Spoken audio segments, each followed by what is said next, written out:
তাহলে আজকের ক্লাসের শুরুতেই তোমাদেরকে স্বাগত।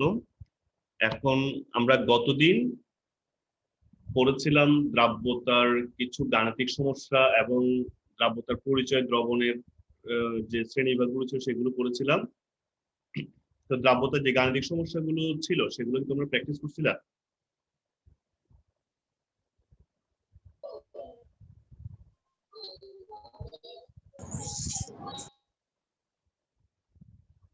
স্যার, গাণিতিক সমস্যাগুলো কি প্র্যাকটিস করা হয়েছিল বাসায়?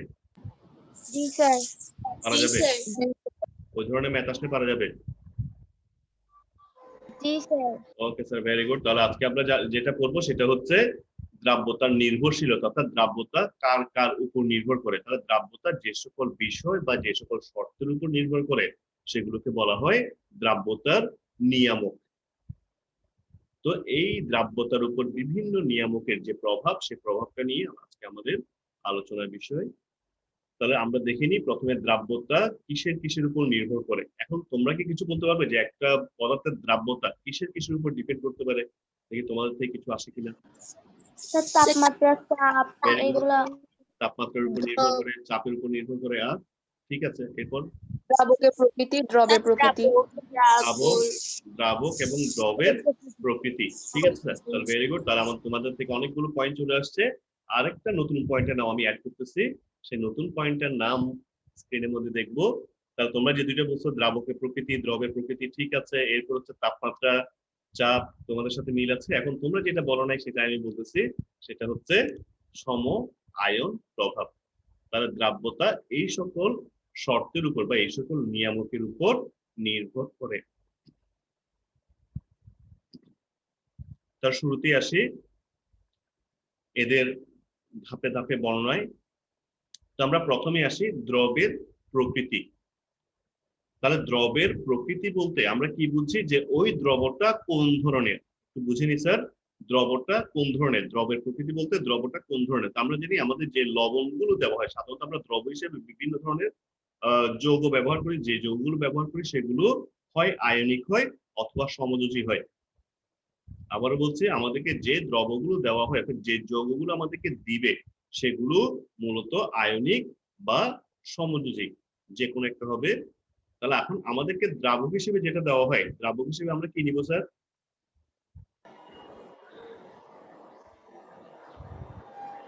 দ্রাবক হিসেবে সাধারণত কি নেওয়া হয়? পানি। পানি।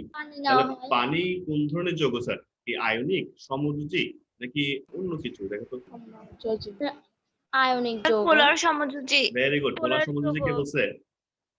স্যার হুমায়রা। হুমায়রা। তাহলে পানিকে বলা হয় পোলার সমযোজী যৌগ। যদিও পানি সমযোজী যৌগ, কিন্তু পানির মধ্যে তড়িৎক্রিয়াত্মকতা পার্থক্যের কারণে দুইটা পোল অর্থাৎ প্লাস মাইনাস দুইটা প্রান্তের সৃষ্টি হয়ে যায়। এখন আমরা যেহেতু দেখতে পাচ্ছি পানি হচ্ছে একটা পোলার যৌগ, সেজন্য এই পোলার যৌগের মধ্যে কারা বেশি দ্রবীভূত হবে, এই আয়নিক না সমযোজী? স্যার আয়নিক। আয়নিক। তোমাদের আয়নিক যৌগ সমযোজী এগুলো পরিচয় নিশ্চয় জানা আছে, এসএসসিতে পড়ছো। আয়নিক যৌগের মধ্যে আয়ন থাকে, সমযোজী যৌগের মধ্যে সাধারণত পোলার গুলো হলে আয়ন থাকে আর অপোলার হলে আয়ন থাকে না। তাহলে আমরা বলতে পারি যে পানি যেহেতু একটা পোলার সমযোজী যৌগ, সেজন্য পানির মধ্যে আয়নিক যৌগগুলোই বেশি পরিমাণে দ্রবীভূত হবে, সমযোজী যৌগ কম পরিমাণে দ্রবীভূত হবে। সরি। তো এটাকে বলা হয় লাইক ডিজলভস লাইক, অর্থাৎ যে যেমন সে তেমন দ্রাবকের মধ্যেই দ্রবীভূত হয়। যে দ্রবটা যেমন সে ওই রকম দ্রাবকের মধ্যেই দ্রবীভূত হবে। ইংরেজি নামটা হচ্ছে কি লাইক ডিজলভস লাইক। যেগুলো অজৈব যৌগ, অজৈব যৌগ মানে কি স্যার জানি? এখানে একটা স্ক্রিনের মধ্যে আমরা লেখা দেখতে পাচ্ছি যে অজৈব দ্রব, অজৈব দ্রবকে জৈব দ্রব, জৈব দ্রবকে দ্রবীভূত হয়। অজৈব জৈব এই কথাগুলো মানে কি স্যার? স্যার যেগুলো কার্বন থাকে ওসব জৈব। Very good. আচ্ছা, একটা কল আসলে তোমাদের থেকে কেউ কল করছে। হ্যাঁ,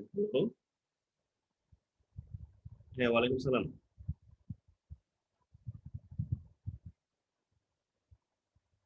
নাম বলো। নাজিফা তাবাসসুম। আচ্ছা, চেষ্টা করো না, না পারলে তো রেকর্ড করতেছি, রেকর্ড দেখবা। ওকে।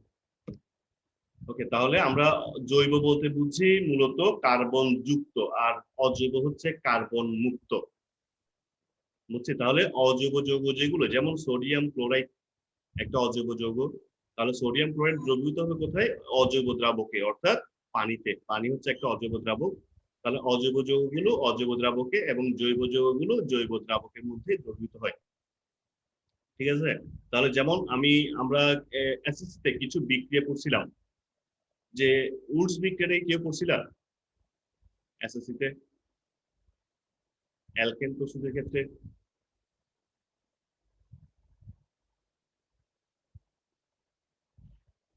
স্যার কি বিক্রিয়া? উডস বিক্রিয়া। আচ্ছা, পড়া হয়নি সম্ভবত। তাহলে আমি একটু যদি এভাবে উদাহরণ দিই, যেমন তেল কি পানিতে মিশে কিনা? না স্যার। মিশবে না। স্যার হ্যাঁ, তেল হচ্ছে কি জৈব যৌগ, পানি হচ্ছে অজৈব দ্রাবক, সেজন্য তেল পানিতে মিশে না। তাহলে তেল মিশবে কোথায়? কোন একটা জৈব দ্রাবকের মধ্যে মিশবে। ঠিক আছে? তাহলে জৈব যৌগগুলো জৈব দ্রাবকে এবং অজৈব যৌগগুলো অজৈব দ্রাবকের মধ্যে দ্রবীভূত হবে। যে যেমন তাকে সেখানেই দ্রবীভূত করতে হবে। পোলার হলে পানিতে, অপোলার হলে জৈব দ্রাবক। জৈব দ্রাবক হিসেবে কি কি থাকতে পারে? যেমন ক্লোরোফর্ম একটা জৈব দ্রাবক, অ্যালকোহল জৈব দ্রাবক, অ্যাসিটোন জৈব দ্রাবক, অনেক ধরনের জৈব দ্রাবক আছে, সেগুলোতে তাদেরকে দ্রবীভূত করতে হবে। তাহলে এরপরটাতে আসি দ্রাবকের প্রকৃতি। তাহলে এখন যদি আমি দ্রব একই নিই কিন্তু দ্রাবক ভিন্ন ভিন্ন নেই, যেমন আমি মনে করি আমি দ্রব হিসেবে নিয়েছি সোডিয়াম হাইড্রোক্সাইড। তোমরা স্ক্রিনের মধ্যে সোডিয়াম হাইড্রোক্সাইডের ছবি দেখতে পাচ্ছ, যে আমি দ্রব হিসেবে নিলাম সোডিয়াম হাইড্রোক্সাইড। তাহলে সোডিয়াম হাইড্রোক্সাইড কি পোলার না অপোলার, কোনটা? সোডিয়াম হাইড্রোক্সাইডের মধ্যে প্রান্ত আছে কিনা, প্লাস মাইনাস আছে কিনা? আছে। আছে। তাহলে এটা কি স্যার। আয়নিক বলা যায় না? যেহেতু জি সোডিয়াম স্যার। হাইড্রোক্সাইড, তাহলে এটা স্যার। আয়নিক। তাহলে এখন দেখো তো, সোডিয়াম হাইড্রোক্সাইড কে মনে করি আমি দুইটা পাত্রের মধ্যে নিলাম, দুইটা বিকারের মধ্যে নিচ্ছি। একটা বিকারের মধ্যে আছে পানি, আর একটা বিকারের মধ্যে আছে ইথানল। ইথানল হচ্ছে কি একটা জৈব দ্রাবক। তাহলে সোডিয়াম হাইড্রোক্সাইড কোথায় বেশি মিশবে? পানিতে মিশবে নাকি ইথানলে মিশবে? পানিতে। পানিতে বেশি মিশবে, কারণ স্যার কারণ কি? পানিও অজৈব, আর স্যার সোডিয়াম হাইড্রোক্সাইড অজৈব। এটা একটা কারণ। আর একটা কারণ হচ্ছে পানির মধ্যে কি আছে? পোল আছে। পোলার হ্যাঁ, ধর্ম তাহলে বিদ্যমান। সোডিয়াম হাইড্রোক্সাইডের মধ্যে কি আছে? প্লাস মাইনাস আছে, এই জন্য। রাসায়নিক যোগ। হ্যাঁ, তাহলে সোডিয়াম হাইড্রোক্সাইড পানিতে বেশি মিশবে, কিন্তু অ্যালকোহলের মধ্যে কম মিশবে, কারণ অ্যালকোহল পোলার ঠিক আছে, কিন্তু তার মধ্যে পোলারিটির মাত্রাটা খুবই কম। সেজন্য অ্যালকোহলের মধ্যে সোডিয়াম হাইড্রোক্সাইড খুবই কম পরিমাণে মিশে। পানির মধ্যে বেশি মিশে, অ্যালকোহলের মধ্যে কম পরিমাণে মিশে। তাহলে এক্ষেত্রে দ্রাবকের উপর ভিত্তি করে, দ্রাবকটা কি পোলার না অপোলার, সেটার উপর ভিত্তি করেও কি আমাদের দ্রাব্যতা ভিন্ন ভিন্ন হতে পারে। যেমন দেখো, এখানে একটা উদাহরণ দিয়েছি যে 20 ডিগ্রি সেলসিয়াস তাপমাত্রায় 100 মিলিলিটার পানিতে 36 গ্রাম লবণ সোডিয়াম দ্রবীভূত হয়। পটাশিয়াম নাইট্রেট দ্রবীভূত হয় কতটুকু? 13 গ্রাম। সোডিয়াম সালফেট দ্রবীভূত হচ্ছে 6 গ্রাম, কিন্তু কপার সালফেট দ্রবীভূত হচ্ছে 15 গ্রাম। তার মানে এক একটা দ্রব এক এক পরিমাণে দ্রবীভূত হতে পারে। ওকে, তাহলে স্যার এরপরটা আসে তাপমাত্রার প্রভাব। তো তাপমাত্রার প্রভাব এটা ব্যাখ্যা করতে গিয়ে আমাদেরকে আবার দুই ধরনের দ্রবণের কথা পড়তে হয়। আমি দুইটা উদাহরণ দিচ্ছি, তোমাদের বলতে হবে যে এগুলো কোন ধরনের বিক্রিয়া। তোমরা এসএসসিতে পড়ে এসছো, এই ধরনের দুটো বিক্রিয়া বলছি আমি। যেমন তোমাকে আমি বললাম যে শুকনো চুন। শুকনো চুনকে কেউ দেখছো? ওই যে পানের সাথে যে চুন খায় সেগুলো, শুকনোটা, জি স্যার। পাউডারটা। ওই পাউডার ওটা পাউডার চুনটাকে তুমি যদি পানির মধ্যে মেশাও, তখন পানিটা কি হয়? গরম না ঠান্ডা? গরম গরম হয়ে যায়। হয়ে যায়। গরম হয়ে আচ্ছা, আবার যদি বিক্রিয়া হয়। তাপ উৎপাদী বিক্রিয়া হয়। আবার যদি পটাশিয়াম নাইট্রেট নাও, বা পটাশিয়াম নাইট্রেট যদি না চিনি, যদি আমি গ্লুকোজ নিই, ডেক্সট্রোজ যেগুলো আছে, সেই ডেক্সট্রোজ গুলোকে যদি পানিতে মিশাই, ঠান্ডা হবে। ঠান্ডা হয়ে যায়। ঠিক আছে? তাহলে ওই ধরনের বিক্রিয়াগুলো হচ্ছে কি তাপহারী বিক্রিয়া। তাপহারী। ঠিক আছে? তো আমাদের তাপমাত্রার তাহলে তাপমাত্রার প্রভাবটাকে আমাদেরকে এই দুই ধরনের বিক্রিয়ার ক্ষেত্রে ব্যাখ্যা করতে হবে। তাপ উৎপাদী, তাপহারী, দুইটা বিক্রিয়ার ক্ষেত্রে আমাদেরকে সেটা ব্যাখ্যা করতে হবে। তা দেখো তো, যে সমস্ত দ্রবণে তাপহারী পরিবর্তন ঘটে, অর্থাৎ যে সকল বিক্রিয়া তাপহারী হয়, সে সকল দ্রবণে যদি আমরা তাপমাত্রা বাড়াই, তাহলে দ্রবের দ্রাব্যতা বেড়ে যায়। এখন এটাকে যদি স্যার একটু ব্যাখ্যা করতে চাই, আমার সাথে সাথে একটু বোর্ডের দিকে তাকাই। বোর্ড তো দেখা যাচ্ছে নিশ্চয়ই। তোমরা একটু করে বোর্ডের দিকে তাকাই, আমরা দেখি আরেকজন জয়েন করতেছে, তাসফিয়া।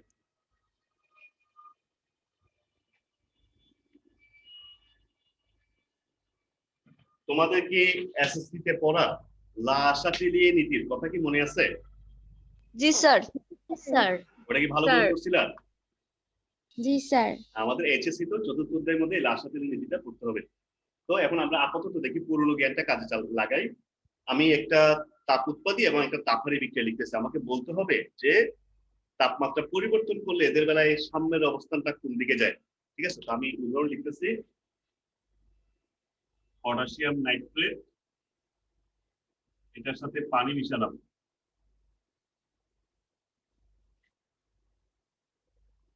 পটাশিয়াম এটা ছিল সলিড, পটাশিয়াম একইউ, তো দেখা নাইট্রেট যাচ্ছে না পুরোটা ওর পাশে দেখা যাচ্ছে না। এখানে ডাইলেটের মান হচ্ছে পজিটিভ। তাহলে এটা হচ্ছে একটা তাপহারী তাপহারী বিক্রিয়া। বিক্রিয়া। তাপহারী বিক্রিয়া। কোণে দেখা যাচ্ছে না। ওকে স্যার, বিক্রিয়াটি দেখা যাচ্ছে? তো দেখা বিক্রিয়া দেখা যাচ্ছে কিনা? পটাশিয়াম নাইট্রেটকে যদি আমরা পানিতে দ্রবীভূত করি তাহলে সেটা কি হবে? পটাশিয়াম নাইট্রেট ছিল কি সলিড, সেটাকে পানিতে দ্রবীভূত করলে সেটা জলীয় আয়নে পরিণত হবে, অ্যাকুয়াস আয়নে পরিণত হবে। তাহলে পটাশিয়াম আয়ন এবং নাইট্রেট আয়নে পরিণত হবে এবং এই সময় বিক্রিয়াটা হচ্ছে কি তাপহারী বিক্রিয়া। তো তাপহারী বিক্রিয়া যেহেতু এটা একটা উভমুখী বিক্রিয়া, তার উভমুখী বিক্রিয়া আমরা জানি একসময় সাম্য অবস্থায় গিয়ে পৌঁছায়।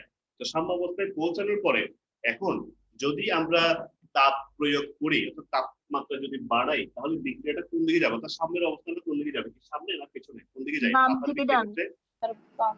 তাপহারী বাম থেকে বিক্রিয়ার ডান। ক্ষেত্রে ভেরি গুড। তাহলে তাপহারী বিক্রিয়ার ক্ষেত্রে হচ্ছে কি তাপমাত্রা বৃদ্ধি করলে সাম্যের অবস্থানটা যায় ডান দিকে, অর্থাৎ সম্মুখ বিক্রিয়া ঘটে। এখন সম্মুখ বিক্রিয়া ঘটা মানে হচ্ছে কি কি তাপ সম্মুখ বিক্রিয়া ঘটা মানে কি দ্রাব্যতা বেড়ে যাওয়া নাকি কমে যাওয়া? না তার বেড়ে যাওয়া। দ্রবীভূত বেড়ে যাওয়া। পরিমাণটা কি বাড়তেছে নাকি কমতেছে? বাড়তেছে। বাড়তেছে। তার সামনের দিকে যাওয়া মানে কি দ্রবীভূত হওয়ার পরিমাণ বাড়বে, পেছনের দিকে যাওয়া মানে দ্রবীভূত হওয়ার পরিমাণ কমে যাবে, তার মানে দ্রাব্যতা কমে যাবে। তাহলে যেহেতু এই ধরনের বিক্রিয়ার ক্ষেত্রে তাপমাত্রা বাড়াতে তাপমাত্রা বাড়ালে সাম্যের অবস্থানটা ডান দিকে যায়, সেজন্য আমরা বলবো এই ধরনের বিক্রিয়ার ক্ষেত্রে তাপ প্রয়োগ করলে দ্রাব্যতা বাড়বে। আচ্ছা, তাসপিয়াকে কষ্ট করে অ্যাড করে নিতে হবে, ও অনেকক্ষণ ধরে ট্রাই করতেছে, জয়েন হতে পারতেছে না মনে হয়। অনেকক্ষণ ধরে ট্রাই করতেছে, জয়েন হচ্ছে। আচ্ছা, আরেকটা বিক্রিয়া করলাম যে আমি মনে করি নিলাম সোডিয়াম হাইড্রোক্সাইড। সোডিয়াম হাইড্রোক্সাইড কি তোমরা দেখছো স্কুলের ল্যাবে? কি সোডিয়াম হাইড্রোক্সাইড দেখছো কিনা?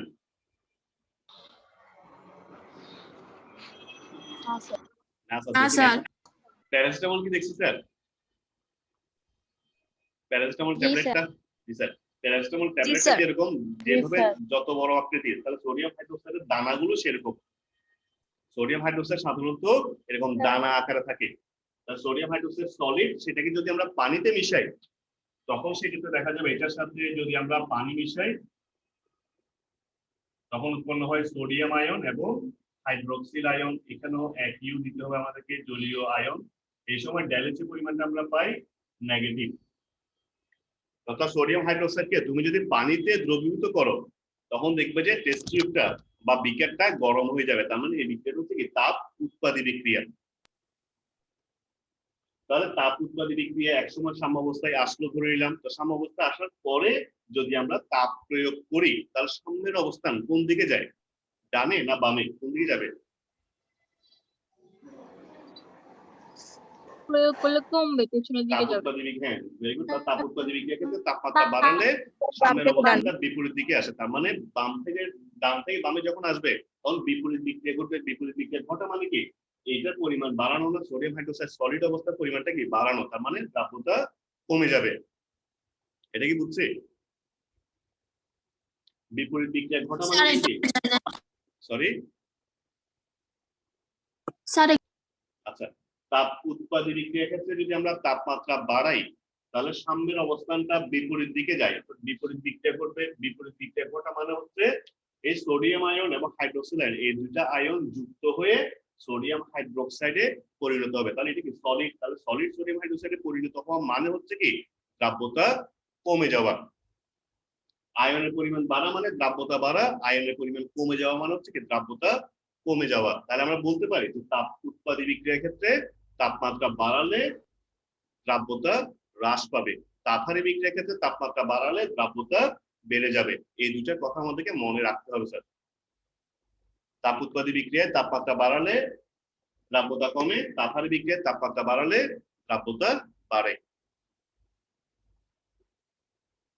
বুঝছি স্যার? এই দুইটা কথা একটু কষ্ট করে মনে রাখবো। এই দুইটা কথা দিয়ে আমরা একটা গ্রাফও ব্যাখ্যা করব। আসি,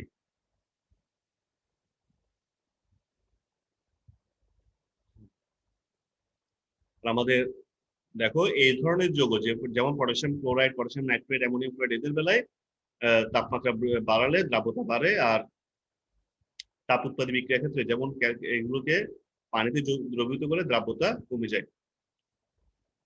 তাহলে এখন আমরা একটা দ্রাব্যতার লেখচিত্র দেখি।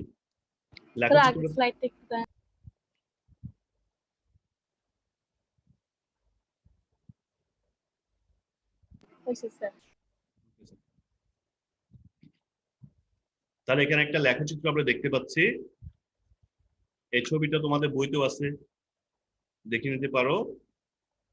তো এখানে দেখো কিছু কিছু যৌগের মধ্যে তাপমাত্রা বাড়ানোর সাথে সাথে, যেমন আমাদের এখানে গ্রাফের মধ্যে কি আছে যে এক্স অক্ষ বরাবর হচ্ছে কি তাপমাত্রা, আর ওয়াই অক্ষ বরাবর হচ্ছে তাদের দ্রাব্যতা। তাহলে দেখা যাচ্ছে বেশিরভাগ যৌগের মধ্যেই আমরা দেখতে পাচ্ছি কি তাপমাত্রা বাড়ানোর সাথে সাথে কি দ্রাব্যতার মানটা বেড়ে গেছে। কিছু কিছু যৌগের মধ্যে তাপমাত্রা বাড়ালে দ্রাব্যতা কমবে, যাদের বেলায় তাপ উৎপাদী বিক্রিয়া হয় তাদের বেলায় দ্রাব্যতা কমবে। আর এখানে দেখি আমরা গ্রাফটাকে আরেকটু যদি এক্সপ্লেইন করি, তাহলে দেখো এখানে সোডিয়াম ক্লোরাইডের উদাহরণটা দিয়েছে, পটাশিয়াম নাইট্রেটের উদাহরণটা দিয়েছে যে 20 ডিগ্রি সেলসিয়াস তাপমাত্রায় দ্রাব্যতা হচ্ছে কত 30। যদি তাপমাত্রা বাড়ে 30 ডিগ্রি করা হয় তখন পটাশিয়াম নাইট্রেটের দ্রাব্যতা আরো বেড়ে যাচ্ছে। তাপমাত্রা কমায় ফেললে কি দ্রাব্যতার মানটা কমে যাচ্ছে, দেখো এই আর বেলায়। আচ্ছা, আমরা এখানে যদি একটু ব্যাখ্যা করি, দেখো আমরা সাধারণত যে দুইটা বিক্রিয়ার ক্ষেত্রে বলছিলাম যে তাপ উৎপাদী এবং তাপহারী দুইটা বিক্রিয়ার ক্ষেত্রে বলছিলাম যে তাপমাত্রা বাড়ালে তাপমাত্রা কিরকম পরিবর্তন হচ্ছে। এখন আমাদেরকে কিছু কিছু যৌগ দেওয়া হয় যেগুলো হচ্ছে কি ক্যালাস যৌগ। ক্যালাস যৌগ কি চিনি স্যার? আর্দ্র ক্যালাস,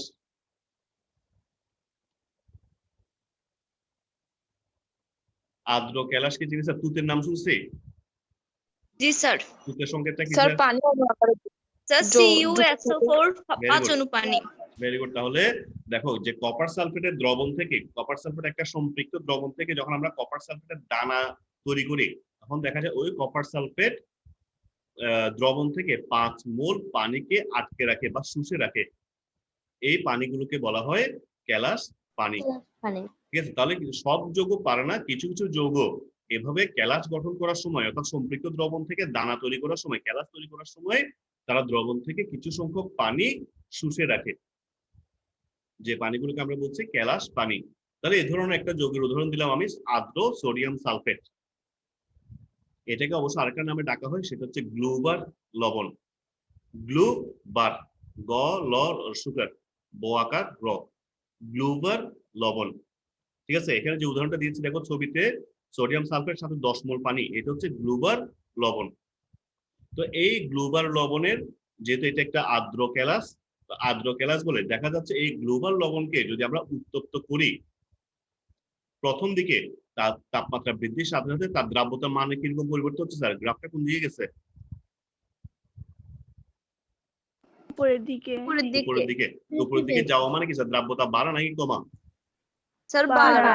বাড়া। তাহলে দেখা যাচ্ছে কি প্রথম দিকে তাপমাত্রা বাড়াতে থাকলে সোডিয়াম সালফেট অর্থাৎ গ্লোবাল লবণের দ্রাব্যতার মান প্রথম দিকে বেড়ে যায়। তাহলে বাড়তে বাড়তে বাড়তে দেখা যায় একটা নির্দিষ্ট তাপমাত্রায় আসছে, যে তাপমাত্রায় আসার পরে তাপমাত্রা বৃদ্ধির সাথে সাথে তার দ্রাব্যতার মানটা কি হয়ে যাচ্ছে স্যার? গ্রাফটা নিচের দিকে নেমে যাচ্ছে না? জি স্যার। জি স্যার। আমরা দেখতে পাচ্ছি কি প্রথম দিকে তাপমাত্রা বৃদ্ধির সাথে সাথে দ্রাব্যতা বাড়ছে, পরবর্তী একটা নির্দিষ্ট তাপমাত্রায় যাওয়ার পরে যখন আমরা আবার তাপমাত্রা বাড়াইছি তখন দ্রাব্যতার মান কমে গেছে। এখন আমি জানতে চাচ্ছি স্যার কেন দ্রাব্যতার মান কমে যাচ্ছে? এখানে গ্রাফের মধ্যে তোমরা কি কোনো ভিন্নতা দেখতে পাচ্ছ কিনা, মানে সংকেতের মধ্যে কোনো ভিন্নতা আছে? স্যার আর্দ্র ক্যালাস থেকে অনার্দ্র ক্যালাসে পরিণত হচ্ছে। তার যতক্ষণ পর্যন্ত ওই গ্লোবাল লবণের মধ্যে পানিগুলো ছিল বা সোডিয়াম সালফেটের সাথে যতক্ষণ পর্যন্ত পানি ছিল তখন ওই পানিগুলো তাপ শুষে নেওয়ার কারণে বিক্রিয়ার সামনের দিকে গেছে, বিক্রিয়ার সামনের দিকে যাওয়ার কারণে দ্রাব্যতা বাড়ছে। তাহলে বাড়ছে কত পর্যন্ত স্যার? 32.4 ডিগ্রি সেলসিয়াস পর্যন্ত।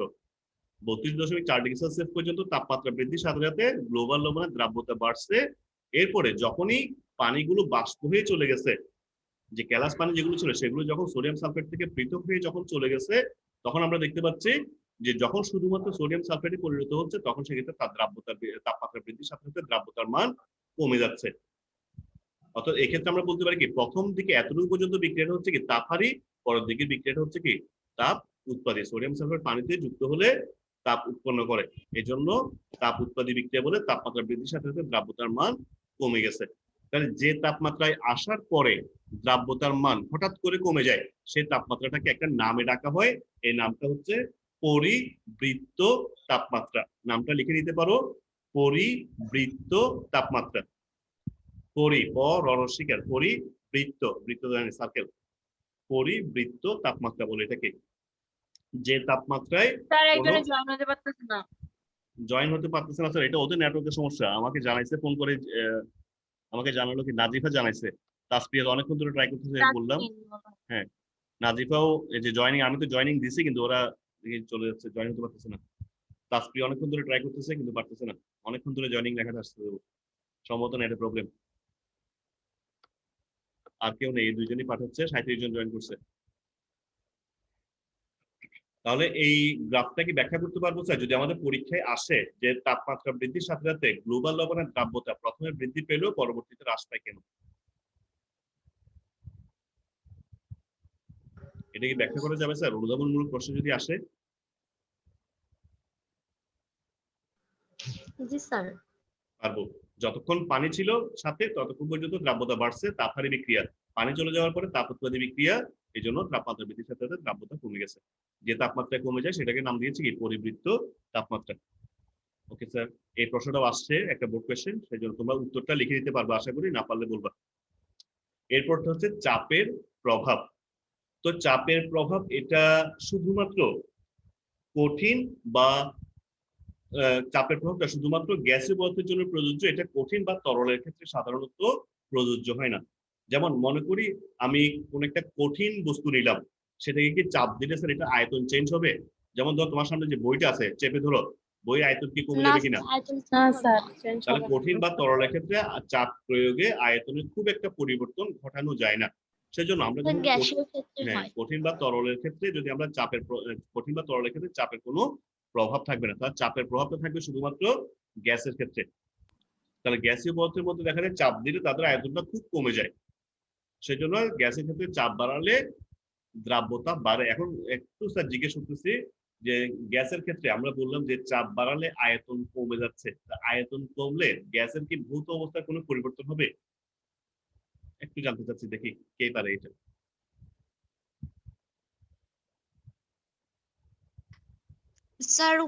স্যার পরিবর্তন হবে স্যার, ঘনত্ব কমে যাবে। ঘনত্ব কমবে, আর কিছু কি স্যার ভৌত অবস্থায় পরিবর্তন হবে কিনা?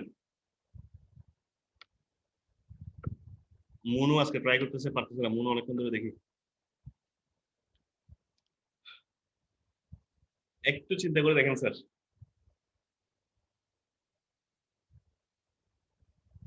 ভৌত অবস্থা কোনো চেঞ্জ হবে কিনা? ভৌত অবস্থা মানে কি, গ্যাস থেকে সে তরল বা কঠিনে পরিণত হতে পারবে কিনা? স্যার হবে কি হবে না, হবে, কারণ ওখানে তো চাপ দিলে শুধু না স্যার।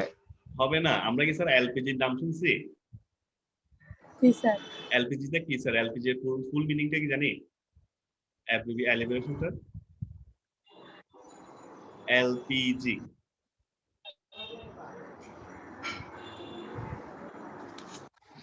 কেউ জানি না? স্যার শুনছিলাম, মনে পড়ছে না। LPG, L for liquefied, P for petroleum, G for gas. তার মানে এলপিজি মানে হচ্ছে লিকুইফাইড পেট্রোলিয়াম গ্যাস। তার মানে খনিজ যে গ্যাসগুলো আছে, অর্থাৎ খনিতে আমরা যে গ্যাসগুলো পাচ্ছি, যেমন এক্ষেত্রে মূলত এলপিজি এর মধ্যে আমরা বিউটেনটাকে ব্যবহার করি। বিউটেনের নাম তো শুনছি, মিথেনের বড় ভাই, মিথেন, ইথেন, প্রোপেন, বিউটেন। সে বিউটেন গ্যাসকে চাপ দিয়ে তরল করে ফেলা হয়, তরল করে সিলিন্ডারের মধ্যে ভর্তি করা হয়, এটাকে বলছি আমরা এলপিজি। বুঝছি? তাহলে চাপ দিলে কি গ্যাস তরলে পরিণত হচ্ছে না? হচ্ছে। তাহলে চাপ দিলে গ্যাসের আয়তন কমে যায় বলে, অণুগুলো পরস্পরের কাছাকাছি আসে, তাদের আকর্ষণ শক্তি বেড়ে যায় বলে তারা তরল অবস্থায় পরিণত হয়। এজন্য তরলে পরিণত হয়ে গেলে তাদের দ্রাব্যতা বাড়বে। যেমন এটার উদাহরণটা দেওয়া যায় আমাদের যে সফট ড্রিঙ্কস এর যে ক্যানগুলো আছে, যেমন আমরা যে 7 আপ বা স্প্রাইট যেগুলোই খাচ্ছি না কেন, সেগুলোতে দেখা যায় কি স্যার, কি থাকে, আমরা পড়ছি এগুলো এসএসসিতে, নাইট্রোজেন গ্যাসের জন্য তো স্যার নাইট্রোজেন না কার্বন স্যার, ডাইঅক্সাইড। আরেকটু nitrogen gas, sir carbon very good, carbon sir carbon dioxide. Dioxide. তাহলে আমাদের যে সফট ড্রিঙ্কস এর যে স্প্রাইট বা 7 আপ যেগুলো আছে, সেগুলোতে চিনির দ্রবণের সাথে carbon dioxide gas carbon dioxide. উচ্চ চাপে কি করা হয়, মিক্স করে দেওয়া হয়। তাহলে কার্বন ডাইঅক্সাইড গ্যাস উচ্চ চাপে তরলে পরিণত করে ওই চিনি দ্রবণের সাথে মিশে দেওয়া হয়। যখন আমরা বোতল ছিপি খুলি, তো ছিপিগুলো কি হয়েছে, গ্যাসের চাপ কমে যাওয়ার কারণে আয়তন বেড়ে যায়, আয়তন বেড়ে গেলে সেগুলো আবার গ্যাস হিসেবে বাইরে বেরিয়ে আসে। আমরা এক্ষেত্রে বলতে পারি যে চাপ বৃদ্ধি করলে গ্যাসের দ্রাব্যতা বেড়ে যাবে। আমরা যত বেশি চাপ দিব গ্যাসগুলো তত বেশি পরিমাণে দ্রাবকের মধ্যে দ্রবীভূত হবে, এবং চাপ হ্রাস করলে দ্রাব্যতার মান হ্রাস পাবে। তো এই যে কথাটা বললাম, এই কথাটা আমাদের আগে আমাদের একজন শ্রদ্ধেয় বিজ্ঞানী হেনরি বলে গেছেন। তো হেনরির একটা সূত্র আছে, সেই সূত্রটা আমরা একটু দেখে নিই, যে একটা নির্দিষ্ট তাপমাত্রায় গ্যাসের দ্রাব্যতা হচ্ছে প্রযুক্ত চাপের সমানুপাতিক। ঠিক আছে, তাহলে দ্রাব্যতা নির্ভর করবে কিসের উপর, চাপের উপর। চাপ যত বেশি হবে গ্যাসের দ্রাব্যতাও তত বেশি হবে। তাহলে এখন যদি আমি দ্রাব্যতাকে আমরা এস বলে ধরি, দ্রাব্যতাকে এস দিয়ে প্রকাশ করি, আর চাপ পি, তাহলে এস সমানুপাতিক পি, বা এখানে এস সমান কে পি লিখতে পারি, যেখানে কেটাকে বলা হয় হেনরি ধ্রুবক। এবং প্রত্যেকটা তরলের জন্য একটা নির্দিষ্ট তাপমাত্রায় হেনরি ধ্রুবকের মানটাও নির্দিষ্ট থাকে। তাহলে আমরা আপাতত শুধুমাত্র হেনরি সূত্রটা মনে রাখি, কারণ আমাদের বইতে হেনরি সূত্র নিয়ে কিন্তু খুব একটা বিস্তারিত নেই।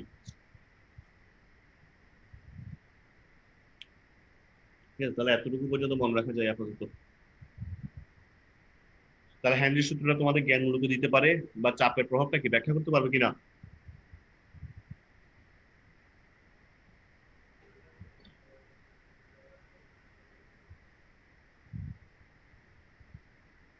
এই চাপের প্রভাবটা কি বুঝছি স্যার? জি স্যার।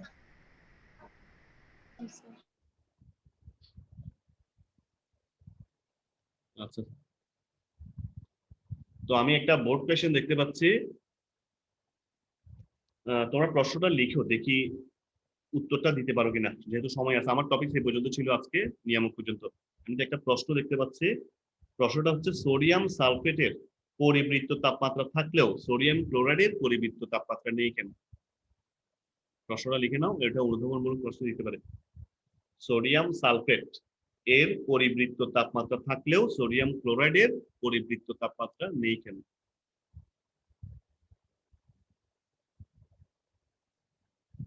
স্যার এটা কি এখন দিতে হবে?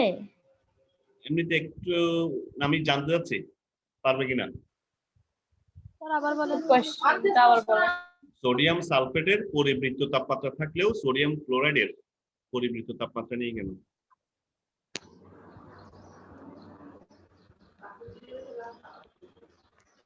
এখন তোমরা চিন্তা করো তো, যে সোডিয়াম ক্লোরাইড কি ক্যালাস আকারে থাকে কিনা?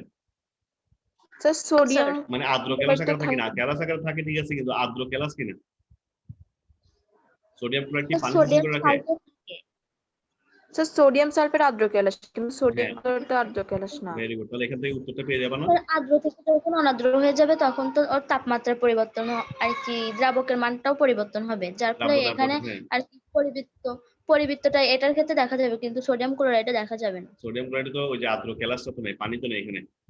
পানি না থাকার জি, কারণে স্যার। দেখা যায় সোডিয়াম ক্লোরাইড বলে এর ধরনের পরিবৃত্ত তাপমাত্রা থাকে না। সোডিয়াম ক্লোরাইডে দেখা যায় তোমার তাপমাত্রা বৃদ্ধি করলেও তার দ্রাব্যতা খুব একটা পরিবর্তন হয় না, হয়তো সামান্য একটু পরিবর্তন হয়, কিন্তু খুব একটা পরিবর্তন হয় না। তার তাপমাত্রা প্রয়োগ করলেও তার দ্রাব্যতার মানটা প্রায় সেমই থাকে, তা প্রায় ধ্রুবক আর কি বলতে পারি, খুব একটা পরিবর্তন হয় না। তাপমাত্রা প্রয়োগ করলে যা, না করলেও তা, তার বেলায় দ্রাব্যতার মানের খুব একটা পরিবর্তন হয় না, সামান্য একটু পরিবর্তন হতে পারে। এই জন্য আমরা বলবো সোডিয়াম ক্লোরাইডের ক্ষেত্রে যেহেতু দ্রাব্যতার হ্রাস বৃদ্ধি ঘটে না খুব একটা, সেজন্য তার বেলায় পরিবৃত্ত তাপমাত্রা নেই, কিন্তু সোডিয়াম সালফেটের ক্ষেত্রে পরিবৃত্ত তাপমাত্রা আছে। তো উত্তরটা কি স্যার গুছিয়ে লিখতে পারবো? জি স্যার। আচ্ছা, স্যার তাহলে ওখানে লেখা যাবে স্যার আর্দ্র ক্লাস হতে অনার্দ্র ক্লাসে পরিণত হওয়ার সময় যে আর কি দ্রাবতার ভিন্নতার জন্য আর কি পরিবর্তনটা দেখা যায়। হ্যাঁ, অর্থাৎ এইভাবে পানিগুলো বাষ্প হয়ে পানিগুলো চলে যাওয়ার সময় তাপ কি করে, শুষে নেয়। এই জন্য পরবর্তীতে দেখা যায় যখন আমরা শুধুমাত্র সোডিয়াম সালফেট পাই, সেটা পানিতে দ্রবীভূত হওয়ার সময় কি করে, দ্রবণ থেকে তাপ শোষণ হওয়ার কারণে তাপারি বিক্রিয়া হয়, তাপ উৎপাদী বিক্রিয়া হয়, তাপ উৎপাদী বিক্রিয়া হলে তাপমাত্রা বৃদ্ধির সাথে সাথে দ্রাব্যতার মান কমে যায়। প্রথম দিকের বিক্রিয়াটা যতক্ষণ পর্যন্ত পানি ছিল ততক্ষণ পর্যন্ত বিক্রিয়াটা ছিল তাপহারী, পানি চলে যাওয়ার পরে তাপ উৎপাদী। এজন্য পরবর্তীতে দ্রাব্যতা হ্রাস পায়, প্রথম দিকে দ্রাব্যতা বেড়ে যায়। তো এটা স্যার আশা করি গুছিয়ে লিখতে পারবো। জি স্যার। ওকে স্যার, জি তাহলে স্যার। আজকে এই কাজটা থাকবে, এটা কি লিখে দেখাতে পারবে? জি স্যার। ওকে স্যার, তাহলে আজকের এই কাজটা যখনই সময় পায় পাঠিয়ে দিও। স্যার আজকে- একটু আগে স্লাইড গুলোতে যাবেন। স্যার আমি তখন ঢুকতে পাই নাই, মাত্র ঢুকছি, একটু অ্যাসেস নিব। আচ্ছা, এটা ছিল একটা গ্রাফ ছিল, জি স্যার নিছি এটা। এখানে এটা ছিল গ্রাফ, লেখচিত্র, দ্রাব্যতা লেখচিত্র। জি স্যার।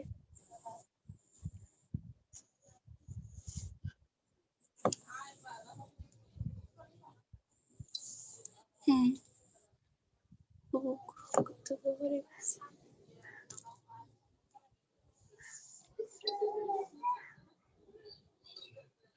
এটা তো দিলাম,